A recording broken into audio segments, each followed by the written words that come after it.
Hola a todos, mi nombre es Raquel Hayashi, soy docente de la Facultad de Agronomía de la UDELAR y les voy a presentar esta charla que se llama Manejo del riego.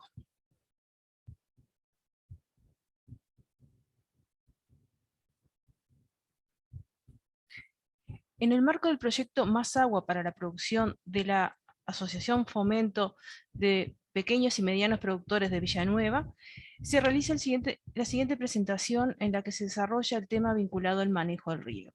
El objetivo de este material es que sea informativo y fuente de consulta sobre los temas que se desarrollan para contribuir al buen uso y manejo de los recursos dentro de los sistemas de producción. Este material es parte de una serie de actividades propuestas con el objetivo de brindar a los y las productoras acceso a la información, estableciendo además un vínculo con los técnicos y técnicas referentes, favoreciendo la comunicación y el acceso a información de calidad. El temario que vamos a abarcar en esta presentación es la situación actual y perspectivas respecto a lo que es el manejo del riego. Después veremos una serie de preguntas que vamos a tratar de contestar, que son cómo manejar el riego, y eso hace referencia a cuánto regar, cuándo regar y cada cuánto regar. Y asociado a estas preguntas está lo que es el balance hídrico para manejar el riego. Y finalmente veremos cuáles son los métodos de riego que podemos encontrar a nivel de país que se están usando para los diferentes sistemas de producción. Para empezar esta charla, yo utilizo esta frase que me parece que es una frase actual y que tiene en cuenta lo que es el cuidado de los recursos naturales, y esta frase dice que la agricultura bajo riego, sostenible y productiva, requerirá la adopción de nuevas tecnologías y conceptos de gestión y deberá hacer un mayor énfasis en la productividad del agua de riego. En otras palabras, lo que está tratando de decir esta frase es que para poder seguir produciendo en forma sostenible y productivo para poder alimentar a la población, es necesario que la agricultura bajo riego se realice o se desarrolle utilizando nuevas tecnologías. Nuevas tecnologías también se refiere al uso de determinados métodos de riego que son más eficientes, manejar nuevos conceptos de gestión, o sea, de manejo del agua, todo eso haciendo un énfasis mayor en lo que es la productividad del agua, o sea, tratar de que el agua de riego sea cada vez más productiva, que cada milímetro que nosotros utilicemos en la producción de un cultivo, de un producto, sea más eficiente. Entonces, esta es la consigna actual sobre la producción bajo riego. ¿Cuál es la situación actual y cuáles son las perspectivas? Para realizar un adecuado uso de los recursos naturales, deberemos cuidar el uso del agua y del suelo. Estos recursos uno los tiene que cuidar, tiene que tratar de preservarlos no solo para nuestra producción, sino para las producciones futuras. Tenemos que pensar que estos son los recursos con los cuales contamos y que debemos dejar estos recursos en buenas condiciones para que las generaciones futuras puedan producir utilizándolos. En lo que respecta al agua, si bien en Uruguay las precipitaciones o las lluvias cubren buena parte de la demanda hídrica de los cultivos, el régimen, o sea, la frecuencia y la cantidad con que caen estas precipitaciones, no siempre es el adecuado. A veces las lluvias caen cuando no las necesitamos, fuera de la época del cultivo o cuando el suelo fue recién regado, entonces no es una lluvia oportuna. Y a veces estas lluvias son muy intensas. En los últimos eventos de lluvia, de los últimos años, se han caracterizado por ser lluvias muy intensas que infiltran poco porque el suelo no tiene la capacidad para absorber esas precipitaciones y por lo tanto escurren. Entonces son lluvias poco efectivas. Por lo tanto, existe la necesidad de captar esas lluvias y almacenarlas para su uso posterior. En cuanto a volúmenes de precipitación, el Uruguay tiene un régimen de lluvias que permite almacenar el agua necesaria para desarrollar los cultivos en la época de mayor demanda. Sin embargo, hay que tratar de almacenarlas. No podemos manejar las lluvias, pero podemos prever los volúmenes necesarios de agua para producir y deberemos de almacenarla. A nivel mundial y a nivel regional se está dando un cambio climático que, si bien ese cambio climático no debería ser perceptible en lo que es la vida de una persona, hay cambios que se están viendo. Ese cambio climático incrementa la variabilidad de las precipitaciones y aumenta la incertidumbre a nivel de la producción. Cuando me refiero a variabilidad de las precipitaciones, me refiero a la distribución de las lluvias a lo largo del año y al volumen de las precipitaciones. Ya ha pasado varios años en los cuales se han presentado varios veranos secos y eso ha producido muchos problemas a nivel productivo.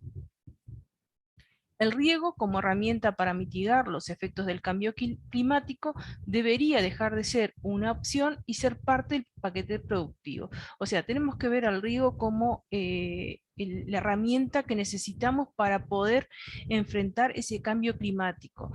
No como algo que me salve un cultivo, sino algo que lo tengo que tener en cuenta todos los años, porque esta variabilidad climática me genera mucha incertidumbre al momento de producir.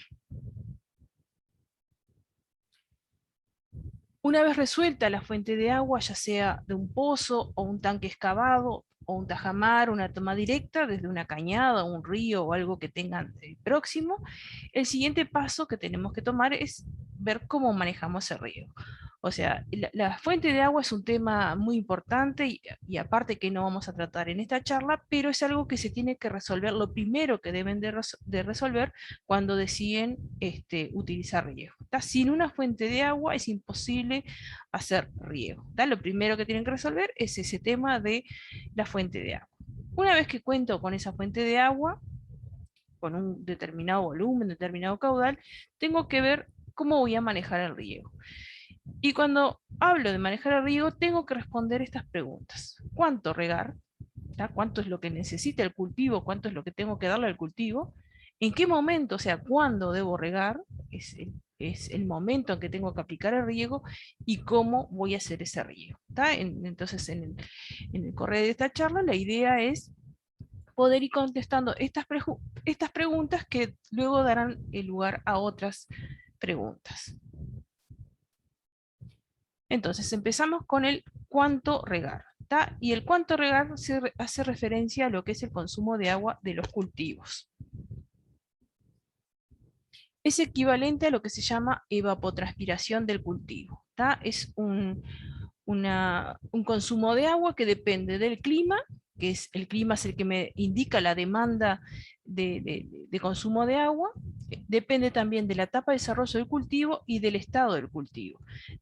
No es lo mismo, si esto es un cultivo de maíz, no es lo mismo el consumo de agua que tienen las plantas en este estado luego de la siembra, con pocas hojas y con poca cobertura de la superficie, que el consumo de agua que tiene este mismo cultivo cuando ya es adulto y cubre toda la superficie. Depende de la etapa de desarrollo. Y también lo que hace referencia acá al estado del cultivo se refiere al estado sanitario. Una planta vigorosa, sin problemas de sanidad, va a estar consumiendo mayor cantidad de agua que una planta que tenga algún problema sanitario. Ese consumo de agua tiene que ser compensado a través de las precipitaciones o a través de algún riego. Si ese consumo no es compensado, podría limitar la producción. La planta necesita satisfacer la demanda atmosférica para poder producir en su potencial. No depende del método de riego. La cantidad de agua que consume la planta no depende del método de riego, sino que depende de esto que está marcado acá en verde, que es el clima y la etapa de desarrollo del cultivo. La estimación de esa evapotranspiración del cultivo se realiza en un doble paso. En el primer paso estimamos lo que se llama evapotranspiración del cultivo de referencia. El cultivo de referencia cumple con ciertas características es un cultivo que es una pastura, que está siempre en confort hídrico, que está sanitariamente bien, que no le falta nada, que tiene determinada altura, es un cultivo hipotético, ¿tá? Y lo que me está determinando ese cultivo es la ET0, que básicamente lo que tiene en cuenta es la demanda atmosférica. O sea, la ET0 me está dando un indicador o me indica cuál es la demanda de la atmósfera.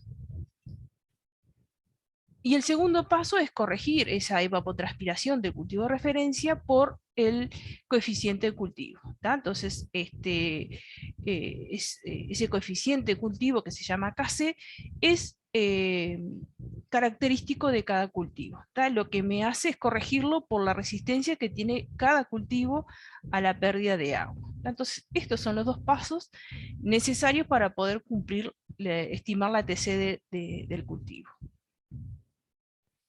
SKC depende del cultivo y de la etapa fenológica. Entonces, para el primer paso, que es la estimación de la ET0, el método estándar y el método aceptado a nivel mundial es el método de Penman-Montis. Es un dato que involucra muchos parámetros climáticos y que me permite estimar la ET0. Ese T0 es el dato de partida para el diseño de cualquier proyecto de riego, cualquier sistema de riego que uno esté diseñando, necesita partir de ese valor de ET0. Esta información de ET0 está disponible en la página web de INEA, en el GRAS, y ahí en la parte de banco de datos agroclimáticos, podemos encontrar información de datos históricos, o sea que INEA tiene registros de más de 30 a 40 años que pueden ser utilizados para hacer análisis estadístico o para determinar ET0 promedios para todos esos años, pero también tiene datos actuales, o sea, tienen los datos de ET0 de 2 o 3 días antes, es un registro que se va actualizando diariamente, depende de las estaciones meteorológicas, estas están para las 5 estaciones de INEA, hay algunas que se actualizan a los 2 o 3 días y hay otras que demoran un poco más en el procesamiento de los datos, pero es información del día a día, ¿tá? Bueno, esto es lo que yo les mencioné, el AT0 lo que estaba indicando es cuál es la demanda atmosférica. La información está disponible en este sitio web, que realmente es una gran herramienta por la información que nos aporta. También en esta página encontramos datos de precipitación para las diferentes estaciones. También tienen que tener en cuenta que las precipitaciones en Uruguay son muy localizadas, entonces conviene tener algún pluviómetro en el predio para poder hacer el registro de esa precipitación, ¿tá? Muchas veces lo que llueve en la estación INEA Las Brujas, que es la más cercana a Villanueva, no se corresponde con lo que llueve en Villanueva, ¿tá? Por el hecho de que las precipitaciones son muy localizadas. Entonces conviene que cada productor tenga un pluviómetro de esos que se venden en las agropecuarias para poder hacer el registro de esa información, que es un dato muy importante cuando uno quiere manejar el riego. En el segundo paso dijimos que teníamos que corregir el ET0, que sacamos de la página web de INEA, por el coeficiente de cultivo. El Kc está referido a la resistencia de las diferentes especies a perder agua a través de la transpiración. Toda la pérdida, todo el proceso de transpiración se da a través del sistema circulatorio de la planta, y la pérdida de agua se da a través de los estomas, que son órganos que están ubicados en las hojas y que permiten la salida de agua a la atmósfera. No es que el agua permanezca en la planta, sino que el agua simplemente pasa a través de la planta, llevando nutrientes a las diferentes estructuras de la planta, y también el hecho de que los estomas se mantengan abiertos por esa transpiración permite la entrada de CO2, que es el elemento necesario para poder hacer la fotosíntesis y producir hoja, producir granos, llenar las estructuras de la planta. Entonces es necesario que la planta transpire.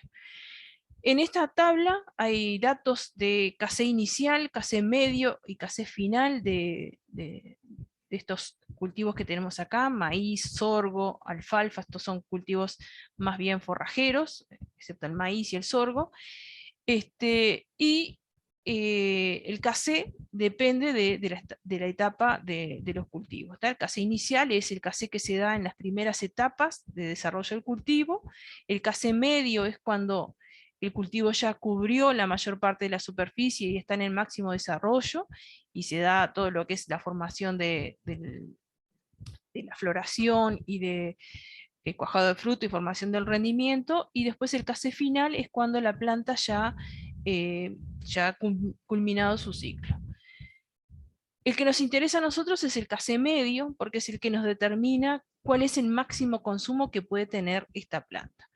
Entonces, por ejemplo, el maíz para grano y para silo, en el caso del casé medio, que es cuando está en floración y formación del grano, tiene un casé de 1.2. Esto significa que este maíz está consumiendo un 20% más de lo que consume el cultivo de referencia, esa pastura que yo tomé como referencia. Después tenemos algunos cultivos que tienen casé de medio de 0,9, de 1,15, 1,10, y bueno, ese diferente valor de casé está dado por la diferente estructura que tenga la planta. Estos son datos para cultivos hortícolas. Tenemos lechuga, cebolla, tomate, papa. Y bueno, vemos que la lechuga tiene un casé medio de 1, la cebolla de 1,05, si es para cultivo cosecha en seco, o sea, la cebolla seca, y si es para verdeo es casé de 1, o sea que más o menos están perdiendo agua como una pastura, como si fuese una pastura. En el caso del tomate y la papa, ahí sí es de 1,15. El tomate es uno de los cultivos que más agua necesita dentro de los cultivos hortícolas. Esto es para el caso de frutales de hoja caduca y perennes, como es el caso del manzano, durazneros, citrus y olivos. Los datos que hay de durazneros son datos locales. Esto es de una tesis de maestría que se desarrolló en la Facultad de Agronomía, en localidad de Progreso. Ahí se pudo determinar los valores de casé locales para este cultivo, y bueno, el valor es de 1,10. En el caso de cítricos también es una medida, un casé medido localmente, y el de olivo es adaptado de la FAO. Algo que no les mencioné es que los datos que figuran en la FAO son datos que surgen de investigación internacional. En el libro de la FAO, el FAO 56, es un manual que se encuentra disponible, que está en español. Contiene una tabla muy extensa donde se dan valores de casé para muchos cultivos de interés comercial, y esos valores de casé se obtuvieron de la investigación rigurosa, científica, y bueno, a falta de información local se puede utilizar esa información que está en ese manual. Estos son algunos datos de medidas que se hicieron a nivel nacional. Lo que les puede llamar la atención acá es que en el caso de cítricos y de olivos, el casé medio es de 0,7. Y como vimos, la pastura es de un casé de 1, la lechuga un casé de 1, el tomate 1,15, y el olivo y el cítrico tienen 0,7. ¿Qué significa este 0,7? Que consumen menos agua que una pastura o que una planta de tomate o una planta de papa. Que a uno podría llamarle la atención estos valores, porque uno imagina una planta de olivo o un árbol de limonero o mandarina, que son árboles muy grandes, y sin embargo consumen menos agua que una pastura o que un cultivo hortícola. ¿Por qué se da esto en estos cultivos, en cítrico y olivo? Porque estos dos árboles poseen mecanismos que controlan el cierre estomático. Tienen mecanismos que evitan la pérdida de agua ante demandas muy grandes. Entonces, el casé de estos cultivos es más bajo. Si ustedes ven las hojas de los cítricos, son hojas más bien coriáceas, con cierto brillo en la parte superior, y eso evita que se dé una mayor pérdida de agua. Lo mismo pasa en el olivo, que tiene una hoja más dura, y también tiene mecanismos que protegen al cultivo de la pérdida de agua, y por lo tanto el casé máximo está en 0,7. Son plantas muy grandes, pero consumen menos agua que una pastura o que algunos cultivos hortícolas. Con estas tablas nosotros obtenemos un valor de casé inicial, un casé medio y un casé final, y lo que se hace es construir lo que se llama la curva del casé. El casé evoluciona con el crecimiento de la planta. En la medida que la planta crece, tiene más hojas, más transpira y por lo tanto aumenta el casé.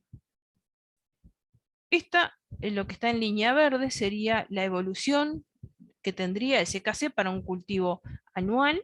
Lo que se hace para simplificar los cálculos es cada una de esas etapas trazarlo como una línea recta. Entonces tenemos la etapa inicial, la de desarrollo, que es cuando se da el máximo crecimiento del cultivo, la etapa de mediado de temporada, donde está el casé máximo, y luego la etapa final, que es cuando empieza a secarse las hojas y la planta empieza a secarse totalmente. Entonces llegamos a lo que es el casé final.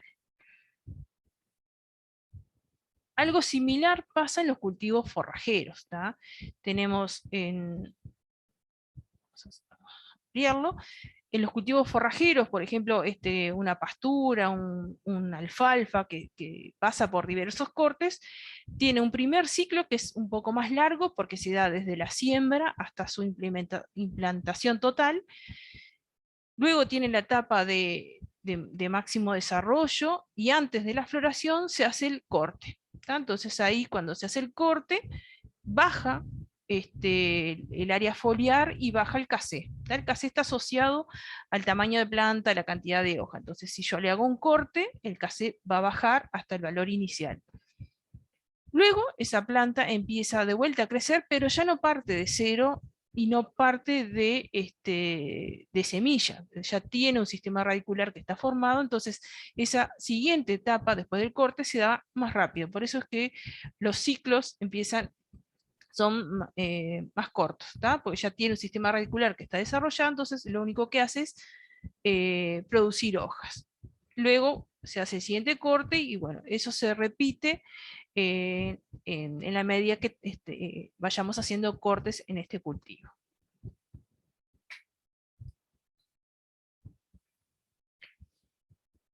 Entonces, la estimación del consumo del cultivo es la ET0, o sea, evapotranspiración del cultivo, es la ET0, que vimos de dónde lo podíamos sacar. La fuente de información que tenemos más próxima es de la estación de INI a Las Brujas, que está más o menos a unos 20-25 kilómetros en línea recta. Esa ET0, que va a estar dada en milímetros por día, la tengo que corregir por el coeficiente cultivo que yo vaya a estar teniendo en cuenta. Si es cebolla, o papa, tomate, bueno, será el cultivo, el casé para ese cultivo. Y esto me va a dar en milímetros por día, que es lo mismo que decir litros por metro cuadrado por día. Milímetros por día es lo mismo o es equivalente a litros por metro cuadrado de superficie por día que se está consumiendo. También lo podemos hacer referencia a milímetros por mes, si a mí me interesa saber cuánto consume una planta en un mes. O también podría ser milímetros por ciclo. Si yo quisiera saber cuál es el consumo total de un cultivo durante todo su ciclo, porque necesito esa información para poder almacenar, bueno, la información que tengo que tener es esa, los milímetros por ciclo. Milímetros por ciclo me permite dimensionar mi fuente de agua. En realidad es parte es uno de los insumos que yo necesito para poder dimensionar la fuente de agua. Pero habiendo precipitaciones durante el ciclo de cultivo, a esos milímetros totales de necesidades hídricas uno tiene que descontarle la parte de que le podría caer por precipitaciones. Eso sería un capítulo aparte. Bueno, con esto vimos cómo saber el cuánto regar, ¿tá? Cuánta agua tengo que darle al cultivo. Ahora vamos a ver cuándo le tengo que dar esa cantidad de agua, en qué momento le tengo que dar esa agua al cultivo. Y acá tenemos que ver los conceptos de lámina de riego y demanda del cultivo. Son las dos cosas que están involucradas en el cuándo regar.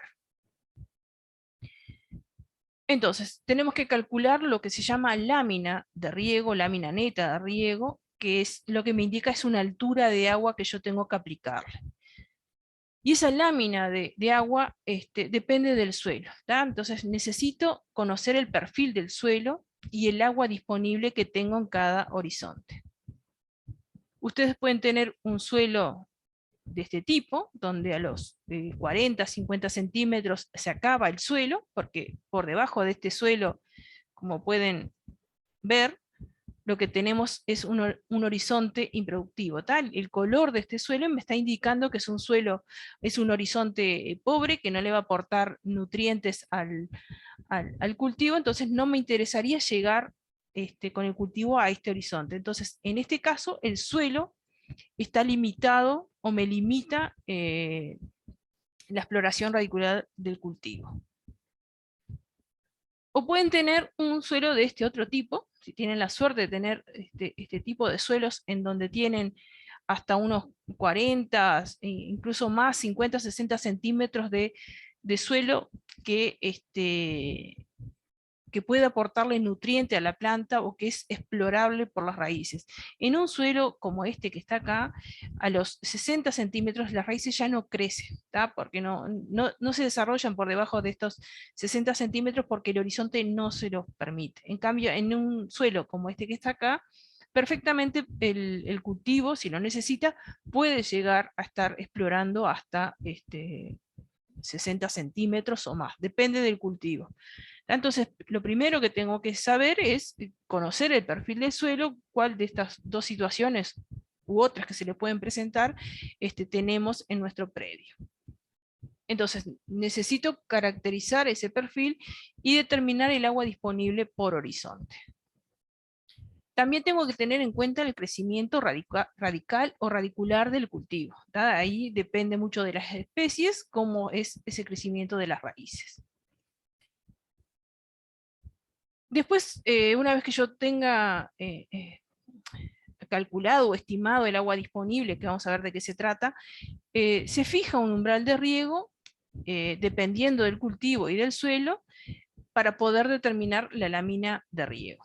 Ese umbral de riego en general está entre 40 y 60% de agotamiento del agua disponible. Cuando yo hago esa corrección, lo que obtengo es lo que se llama agua fácilmente disponible. Es agua que la planta puede extraer del suelo sin tener un gran consumo de energía por su parte. Es agua que está fácilmente disponible. Y es lo que me determina lo que se llama lámina neta de riego. Entonces vamos a ver cada uno de estos ítems que están acá. Vamos a explicarlos un poco. Es necesario conocer el perfil del suelo y el agua disponible por horizonte. El agua disponible de cada suelo y de cada horizonte depende del tipo de suelo, de la textura, o sea, de cuál es la composición granulométrica, si es muy arcilloso, si es más limoso, si es un suelo franco, o sea que los porcentajes de limo, arena y arcilla son más o menos equilibrados. También depende de la estructura, o sea, de cómo son los agregados del suelo, si está muy estructurado o si está más bien desestructurado, y eso me da idea de un suelo que está más deteriorado. Y también depende de la densidad aparente de ese suelo. A modo de ejemplo, un suelo de textura arcillosa tiene mayor contenido de agua disponible que un suelo de textura arenosa. Un suelo de textura arcillosa tiene mayor cantidad de microporos, y el agua queda retenida en esos microporos. En el cambio, en un suelo de textura arenosa, la cantidad de microporos es menor, Entonces, si yo tiro la misma cantidad de agua en un suelo arcilloso y en un suelo arenoso, el suelo arcilloso me va a retener más humedad que el suelo arenoso. El suelo arenoso, como dominan los macroporos, esa agua rápidamente va a drenar por esos macroporos, mientras que el suelo arcilloso va a retener más humedad en esa mayor cantidad de microporos que tiene. Entonces, es importante saber qué tipo de suelos tengo. También tengo que tener en cuenta el crecimiento radical. La capacidad de crecimiento radical o radicular de los cultivos afecta el volumen de suelo que pueden explorar los cultivos para poder extraer tanto el agua como los nutrientes. Entonces depende de qué sistema de raíces tenga en el cultivo, puede ser un cultivo con raíz pivotante, puede ser algo más, un sistema radicular más fasciculado, más ramificado o más superficial. Entonces, depende del cultivo cómo va a ser la exploración radical. Y también depende del suelo. No es lo mismo tener un suelo como este que tener un suelo como este otro que ya les había mencionado. En este caso, el suelo me está limitando la exploración radical. Se han visto muchos casos en los cuales el cultivo que tiene un sistema radicular que puede profundizar termina concentrando todas las raíces en la parte oscura del suelo, que es la parte más productiva, y que no llegan a penetrar el horizonte improductivo que tienen por debajo. En cambio, en esta otra situación, ahí hay más libertad de acción de las raíces. Se fija un umbral de riego dependiendo del cultivo y del suelo. Entre 40 y 60% de agotamiento del agua disponible es el dato que yo les había dado. El agua fácilmente disponible, ¿a qué se refiere? Dice que si bien toda el agua disponible puede ser utilizada por el cultivo, su total agotamiento indica que el cultivo gastó mucha energía para poder extraer el agua hasta llegar al punto de marchitez permanente. Y en esa condición está sufriendo un estrés hídrico. El agua disponible es el agua que está contenida entre lo que se llama capacidad de campo, que es la capacidad máxima que tiene un suelo de retener agua, y el punto de marchitez permanente, que el punto de marchitez permanente es el menor contenido de agua que puede tener un suelo antes que la planta muera. Pasado ese punto de humedad por debajo, la planta termina muriendo. Entonces, eso es lo que se llama agua disponible. Pero yo no puedo dejar que la planta llegue a ese punto de marchitez permanente, porque en ese punto el agua que está quedando en el suelo es muy poca y la planta necesita realizar un gran esfuerzo para poder extraer esa agua. Entonces, en esas condiciones la planta ya está sufriendo y está disminuyendo su rendimiento potencial. Por esta razón, no se debe dejar descender la humedad del suelo hasta punto de marchitez permanente. Se manejan umbrales de riego que determinan lo que se llama agua fácilmente disponible y que el cultivo puede sacar del suelo sin sufrir estrés hídrico. En general, ese umbral está en torno al 50% del agua disponible. Este umbral de riego determina lo que se llama lámina neta de riego, que es lo que yo le puedo dar al cultivo en función del suelo y del sistema radicular. Bueno, en este esquema podemos ver diferentes contenidos de humedad que puede tener el suelo. Entonces tenemos suelo saturado, que es cuando el suelo le cayó una lluvia que llenó todo el perfil del suelo, no solamente llenó el suelo a capacidad de campo, sino que lo saturó, y lo que tenemos ahí es agua libre. Entonces, entre suelo saturado y capacidad de campo, es agua que va a drenar, que no es aprovechada por el cultivo, es cuando el agua tiene agua libre. Es el agua contenida en los macro y microporos. En cuestión de horas o de un par de días, esa agua va a drenar. Y esa agua drena rápidamente y no lo aprovecha el cultivo. Entonces es agua no útil. Hasta que se completa el drenado de esa agua y llegamos a lo que es capacidad de campo. Después, el agua entre capacidad de campo y punto de marchitez permanente es el agua disponible. Es lo que ya les expliqué. El punto de marchitez permanente es la cantidad mínima de agua que la planta podría extraer antes de morir. ¿Tá? Eso es agua disponible, ¿tá? La diferencia entre capacidad de campo y punto de marchitez permanente. Luego, entre capacidad de campo y el umbral de riego está lo que se llama agua fácilmente disponible, que es lo que me permite determinar la lámina neta de riego. Y esta lámina neta es la que yo tendría que estar estimando para poder ver cuánta agua le tengo que estar dando al suelo. El umbral de riego, como ya lo mencionamos, depende del cultivo. Después, entre el punto de marchitez permanente y suelo seco, aún queda agua. O sea, entre estos dos puntos, aún queda agua, pero es agua que está tan fuertemente retenida en las partículas del suelo que la planta no lo puede extraer. Es, la única forma de poder llegar a un suelo seco es con alguna estufa o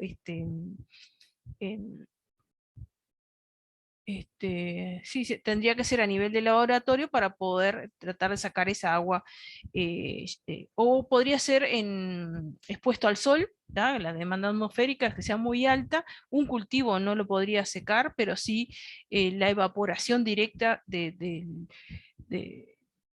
directa al suelo podría llegar a un suelo seco. ¿Tá?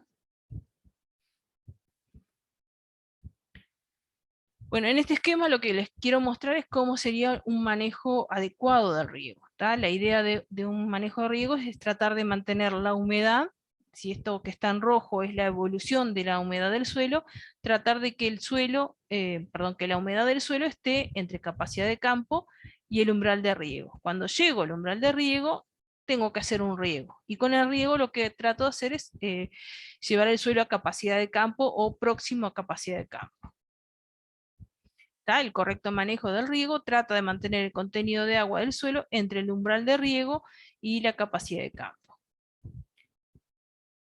En el clima como el nuestro, hay lluvias, entonces la lluvia puede caer en cualquier momento, como dijimos, las lluvias no se pueden predecir con mucho tiempo, y van a caer en algún momento durante el ciclo de cultivo. Pueden caer previo a un riego, entonces dependiendo del volumen de lluvia me pueden llevar el suelo a capacidad de campo, o bien si es una lluvia muy abundante puede saturar el suelo. En el caso de saturar el suelo, el tiempo necesario para que el suelo drene será aproximadamente 48 a 72 horas dependiendo del suelo.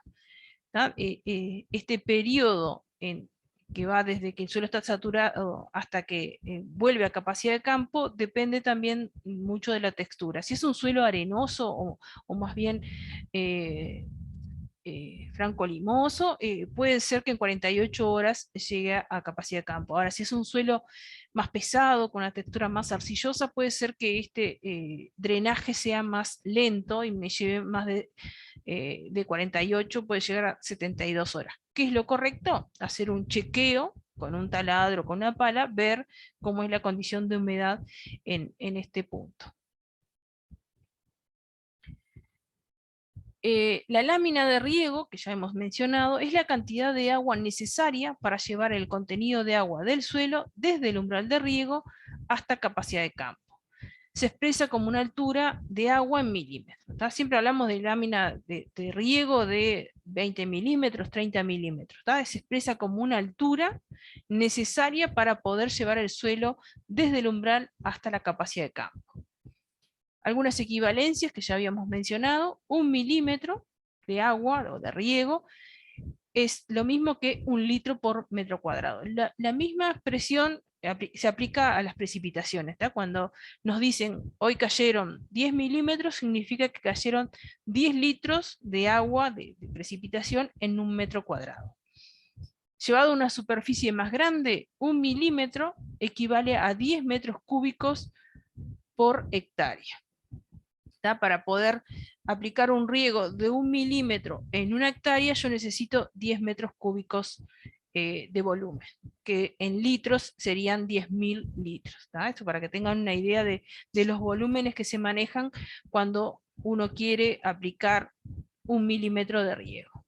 Eso, si tienen que manejar una lámina de 20 milímetros, significa que en 1 hectárea van a estar requiriendo 200 metros cúbicos de agua por hectárea. Hemos hablado de umbral, hemos dado algunos datos sobre qué umbrales se manejan. Acá les muestro algunos datos de umbrales para cultivos hortícolas. En este caso está expresado como fracción de agua disponible que se puede dejar agotar para que el cultivo no sufra estrés hídrico. Y se lo nombra con la letra P. El P es el umbral de riego. El P acá dice que es la fracción de agua disponible máxima que se puede agotar sin que se produzca síntomas de estrés hídrico. Hay algunos cultivos que son más sensibles, como el caso de la lechuga o la cebolla, que tienen un umbral muy chico. O sea, que no permiten un agotamiento grande del agua disponible, así que el P es de 0,3 a 0,35.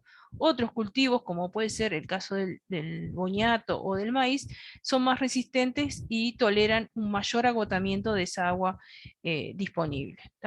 Este umbral más bajo significa que la lámina, para un mismo suelo, la lámina que voy a estar aplicando va a ser más chica. Y al ser una lámina más chica la voy a tener que estar reponiendo con una mayor frecuencia. O sea, los riegos van a quedar no muy separados. En cambio, en el caso del boñato, voy a aplicar una lámina más grande, de varios milímetros, que me va a estar durando varios días más. Puede ser que pase de riegos de una vez por semana, una vez cada 15, cada 6 días.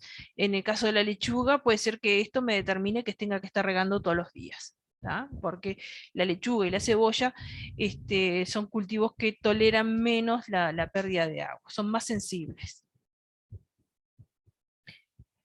Estos son algunos datos orientativos de suelos, para que tengan una idea de cuál es el agua disponible de algunos suelos más característicos del Uruguay. Estos datos que están acá son milímetros cada 10 centímetros. Tenemos diferentes tipos de suelos. El brunosol éutrico es el suelo más común que van a encontrar en la zona de Canelones. Ahí, bueno, como dice la tabla, esto que tengo acá es, la primera columna es el horizonte, o sea que el dato es para el horizonte A. La transición entre horizontes es clara, la densidad aparente es de 1,2, la textura es franco. Este es el dato de capacidad de campo, este es el de punto marchites permanente.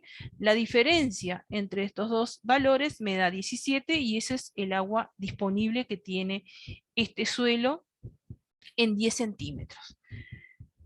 Estos son 17 milímetros cada 10 centímetros de horizonte. Si el suelo tiene un horizonte A de 20 centímetros, el agua disponible va a ser los 17 por 2, o sea 34 milímetros. Ahora, si yo tengo la suerte que el horizonte A es de 30 centímetros, bueno, ahí el agua disponible es 17 por 3, por lo tanto 51 milímetros. Para poder saber esta información sobre cuál es la profundidad del horizonte A, bueno, ahí no queda otra que hacer una caracterización del suelo que yo tenga en el predio, para poder saber cuántos centímetros de horizonte A voy a tener, que pueda explorar con el sistema radicular y que pueda estar afectando con el riego. No queda otra que hacer una caracterización del suelo. Estos son algunos de los suelos más comunes que vamos a ver en la zona productiva. El más común de ellos es el brunosol éutrico. También puede haber algún predio que tengan vertisoles, que también es otro tipo de suelos de tipo arcilloso, es un poco más pesado. Y por ser un poco más pesado, como pueden ver acá, tienen mayor cantidad de agua disponible. Pero para que cada uno pueda saber qué tipo de suelo tiene, bueno, tienen que hacer una caracterización. Con lo que vimos hasta ahora sabemos, podemos calcular cuál es la lámina neta. Bueno, ahora tengo que ver esa lámina neta.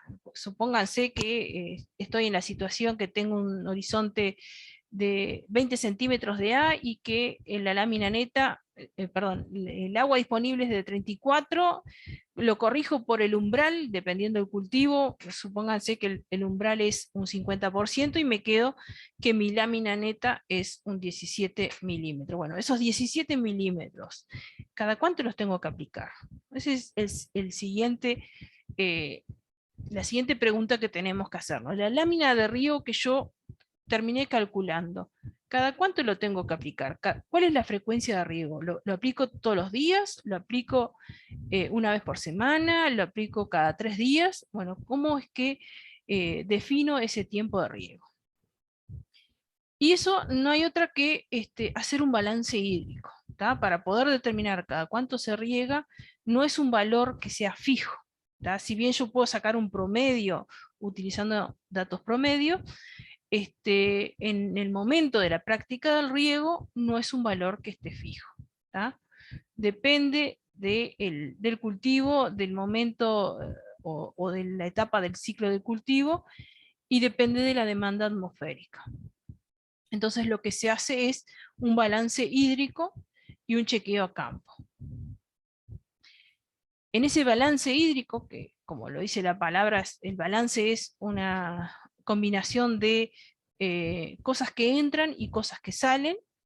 Es lo que entra en este sistema, en este balance hídrico, son las precipitaciones, las lluvias, lo que es efectivo, o sea, no toda la lluvia que cae es efectiva, hay parte que escurre y parte que percola. A mí la que me interesa es la lluvia efectiva. Y lo otro que es entrada es el riego, el agua que yo estoy metiendo al sistema a través del riego. Y las salidas de este balance hídrico son, la principal es la ETC, o sea, lo que está consumiendo la planta, que lo determino con datos de ET0, Penman-Montis, reales de la temporada corregidos por el CASE. O sea, cuando estoy haciendo el balance hídrico de un cultivo que estoy regando, tengo que hacerme de la información del momento, o sea, de los datos de ETC que ocurrieron 2 días antes o un día antes, depende de la información que esté disponible, pero es el dato de T0 del día en los cuales yo estoy manejando el cultivo. Lo que hacemos en ese balance hídrico es permitir que se acumule un déficit hídrico en el suelo que sea igual a la lámina neta para la profundidad radicular. Cuando alcanzo ese déficit igual a la lámina neta en el suelo, es que hago el riego. Entonces, acá vamos a ver un ejemplo que, si bien está hecho para un pivot, puede ser para algún otro método de riego. Hacemos una planilla, que puede ser una planilla en Excel, que el que maneja Excel, genial. Si no se puede hacer una planilla en un papel, es sumar y restar, nada más, no tiene ninguna complicación. Entonces, en esa planilla lo que tenemos que registrar son las fechas desde el cual empezamos a hacer el balance. Tenemos que conseguirnos o hacernos de los datos de T0, Penman-Montis, que lo sacamos de la página de INIA, y también el dato de precipitación acumulada. Que si no tenemos un pluviómetro en el predio, bueno, utilizaremos la información que nos proporciona INIA. Pero como yo les dije, la precipitación es muy localizada y conviene que ustedes tengan en el predio un pluviómetro, el más sencillo que tenga, que les permita medir la lluvia que cae en el lugar. ¿tá? Y los van anotando en esta columna. También necesito el dato de CASE, el coeficiente de cultivo que corrige la ET0, y como yo les dije, este CASE depende de la etapa de cultivo y del cultivo. En este caso, un CASE de 0,3 puede ser para el maíz en la etapa inicial. Maíz de grano, maíz dulce, tienen el mismo CASE inicial, ¿tá? De 0,3. Entonces, el 2,4 multiplicado por el 0,3 me da la ETC, que es 0,72. Esta es la salida que yo estoy teniendo del sistema, que es la pérdida de agua por parte del cultivo. En primer día considero que empecé con el suelo lleno, por lo tanto no voy a tener déficit. Al siguiente día hago lo mismo, ya tengo otro valor de TC, perdón, de T0 que me determina otro valor de TC y empiezo a acumular. ¿Tá? En este caso, el primer día no tenía déficit, el segundo día tengo déficit de 0,78, que es este 0,8 que está redondeado. Siguiente día le sumo el 0,96, me da 1,7 y así voy sumando en esta columna todos los déficits que voy teniendo. ¿Tá? En este caso que el pivot es de 7 milímetros, yo tendría que acumular esos 7 milímetros de déficit para poder definir un riego. Por ahora no es necesario hacer riego. Han pasado varios días y el déficit no llega a esos 7 milímetros. 3,7, acá es 0 porque me cae una lluvia de 4 milímetros y como yo tenía 3,7 de déficit, la precipitación de 4 milímetros me lleva al suelo de vuelta a déficit 0. ¿Tá? Sigo haciendo el balance, acá estamos en 5,8, le sumo el 0,9 y ahí sí ya estoy llegando a los 7 milímetros, correspondería ser el riego. ¿Riego de cuánto? De 7 milímetros. Eso hace que la humedad del suelo vuelva a déficit 0. Volví el suelo a capacidad de campo.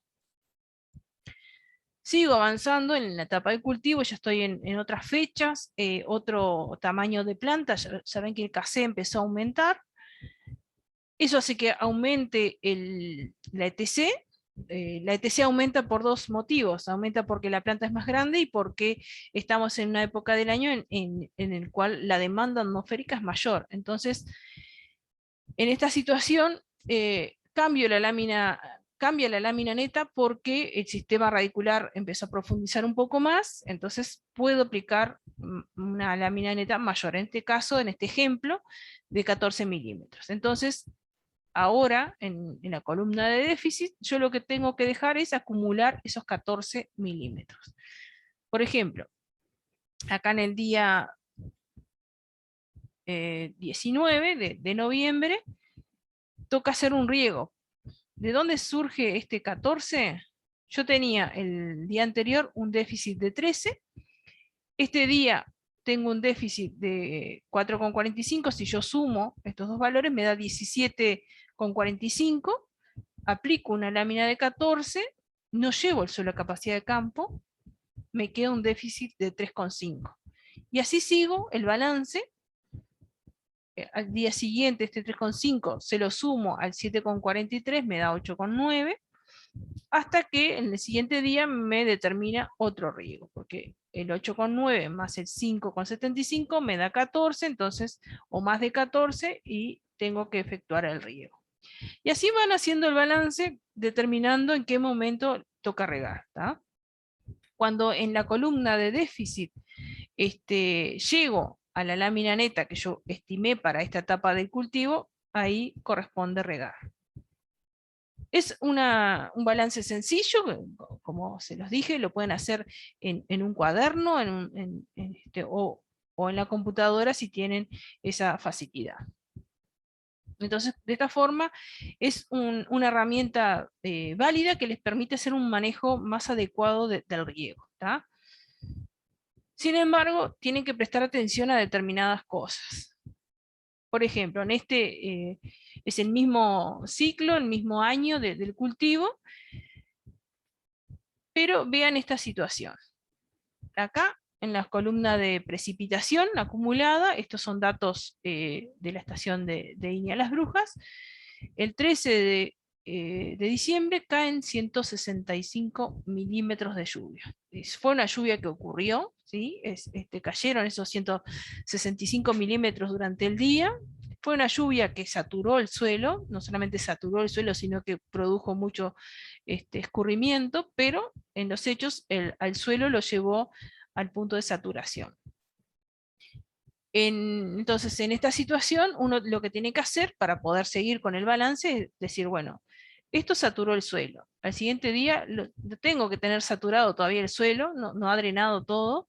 Siguiente día también va a estar saturado, porque si es un suelo de textura media pesado, puede demorar hasta 72 horas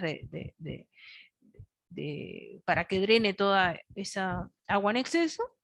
Y resulta que al tercer día de esa lluvia enorme caen 36 milímetros. ¿Qué pasa acá de vuelta? Me devuelve el suelo a la saturación, me satura el suelo de vuelta. Al día siguiente, 8 milímetros, sigo con el suelo saturado. Después tengo 2 días donde no llueve y un tercer día en el cual llueve. Llego a este punto en el cual, si estoy haciendo las cuentas, yo no puedo decir si el suelo está saturado o está capacidad de campo o está en un punto intermedio. Viendo estos números, no lo puedo definir. ¿Qué es lo que tengo que hacer? Y bueno, es ir al campo, que ustedes hizo un cultivo hortícola, van a tener que estar yendo al campo, bueno, no cuesta nada, ir con un taladro o con una pala, escarbar en la zona radicular y ver en qué condiciones de humedad está. Si ustedes sacan a los 20-30 centímetros barro, bueno, sí, el suelo sigue saturado. Ahora, si ustedes sacan un suelo que ya no ven películas de agua libre, no ven barro, bueno, ahí pueden decir que el suelo está en capacidad de campo o próximo a capacidad de campo. Entonces, tienen que hacer un chequeo a nivel de campo para ver en qué condiciones se está dando el riego. Y también, si no se da esta situación, conviene que una vez por semana hagan esta observación para ver si están regando bien o si están regando mal. El objetivo de ustedes con el riego es mojar determinada profundidad de suelo. Supónganse que tienen un cantero que tiene, no sé, 20 centímetros de profundidad y el objetivo de su riego es mojar esos 20 centímetros. Bueno, cada tanto vayan, hagan un muestreo de suelo a esa profundidad y vean si hay humedad en esa profundidad radicular. Si no hay humedad, significa que están regando de menos. Ahora, si ven que hay agua o el suelo está saturado o por debajo de esos 20 centímetros hay agua, significa que se están pasando con el riego. Esos chequeos los tienen que hacer para poder ajustar los tiempos de riego. No todo se maneja a través de un cuaderno o una planilla Excel. ¿Tá? Bien, con el balance hídrico podemos determinar cada cuánto tenemos que regar. Ahora vamos a ver cómo regamos. Estos son métodos de riego para cultivos extensivos y pasturas muy conocidos por ustedes. Tenemos el cañón, que es una de las máquinas que aplica mucha cantidad de agua, requiere mucha presión, por eso algunos técnicos lo llaman el antirriego, porque es una máquina que requiere mucha energía para poder generar este chorro de agua y resulta un equipo que operativamente es caro, costoso.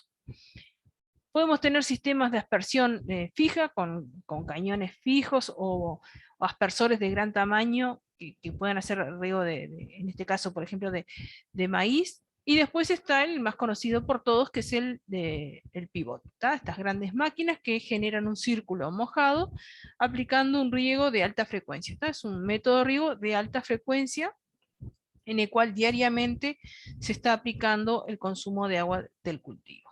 Estos son aplicables para cultivos agrícolas como maíz, soja, pasturas o algún otro cultivo extensivo, de grandes superficies. También están estos la marca comercial con el cual se los conoció es el K-Line, la marca es K-Line. Son conocidos también como tortuguitas, porque tienen esta estructura que la función que cumplen es la de darle estabilidad al aspersor mientras está funcionando y mientras se está moviendo el lateral de riego. La gran ventaja que tiene este método de riego es que se lo diseñó de forma que pueda ser transportado en funcionamiento. La tubería esta se engancha a un tractor o a un cuatriciclo que tenga la fuerza suficiente como para trasladar esta cañería con estos aspersores y es adaptable al riego por sectores. Es un método de riego por aspersión móvil. fue pensado para el riego de pasturas, cultivos con poca altura, y sin embargo hay algunos que lo han utilizado para hacer riego de algún otro cultivo. Esto es también para cultivos extensivos de grandes superficies. El caso de las mangas de riego, estas son mangas colapsables, son tuberías de nylon de alto micronaje, que permiten conducir el agua con baja presión y regar por surcos o por melgas. Esto es un riego por melga, también para cultivos como pasturas, puede ser también para algún cultivo de soja, también podría ser para maíz. Es un método de riego por superficie donde se hace avanzar el agua, se tira el agua en grandes volúmenes, el agua avanza y en la medida que va avanzando va infiltrando. No son métodos que sean utilizados en el caso de cultivos hortícolas. Esto es más bien para cultivos densos, pasturas o algunos cultivos en siembra directa.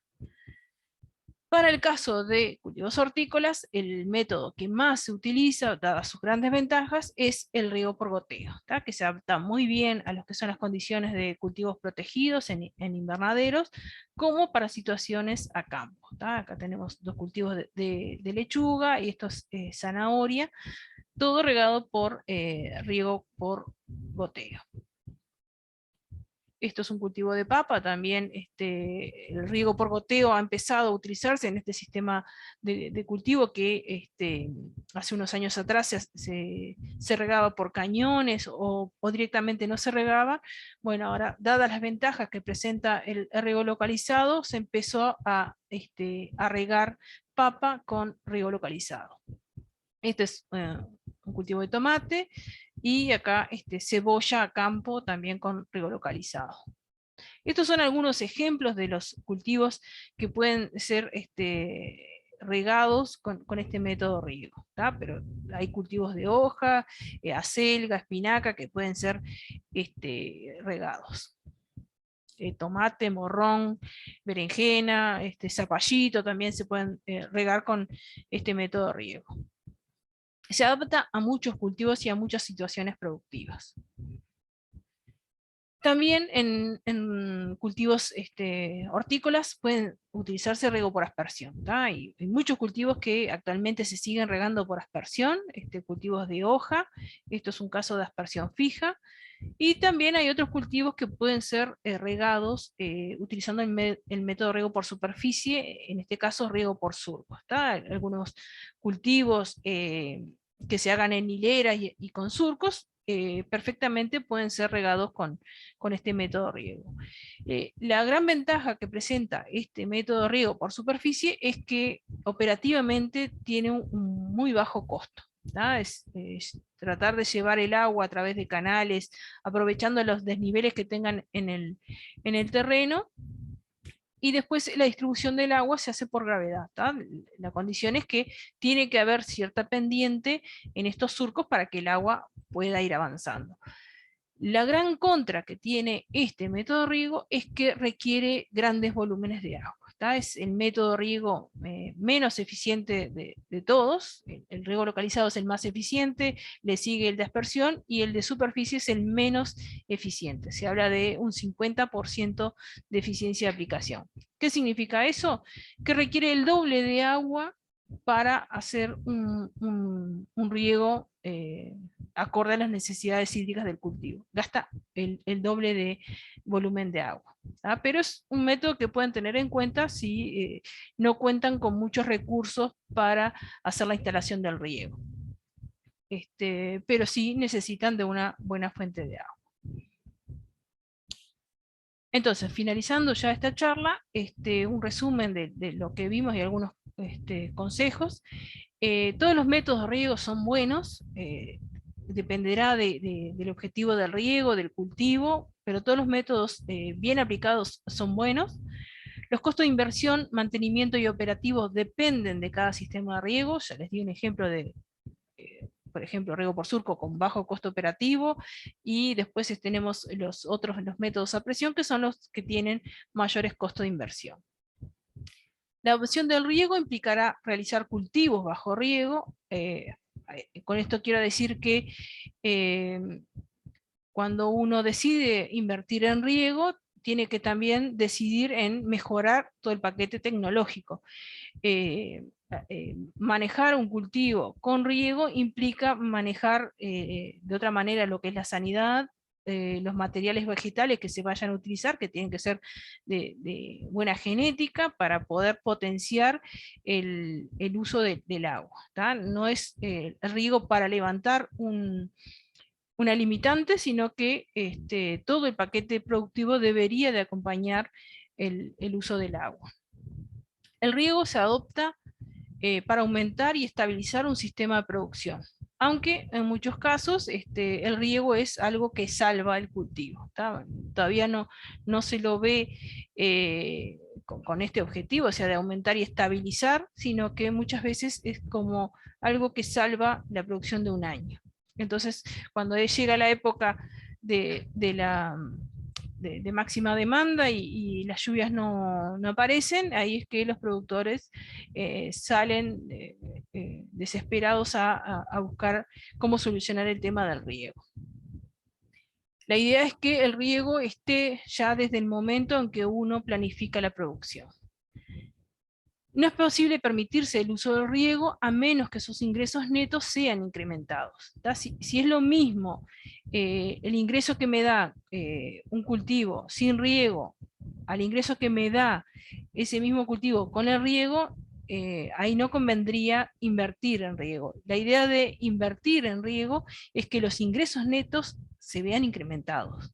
Si no, no tiene sentido invertir en riego, porque la inversión en riego tiene otros riesgos que el cultivo en secano no lo tiene. Pero entonces la idea es que el riego me incremente los ingresos netos, si no, no se justificaría regar. Regar para obtener lo mismo que en secano no tiene sentido. Y bueno, muchas gracias, quedo a las órdenes para cualquier consulta que pueda surgir sobre este tema y muchas gracias por su atención.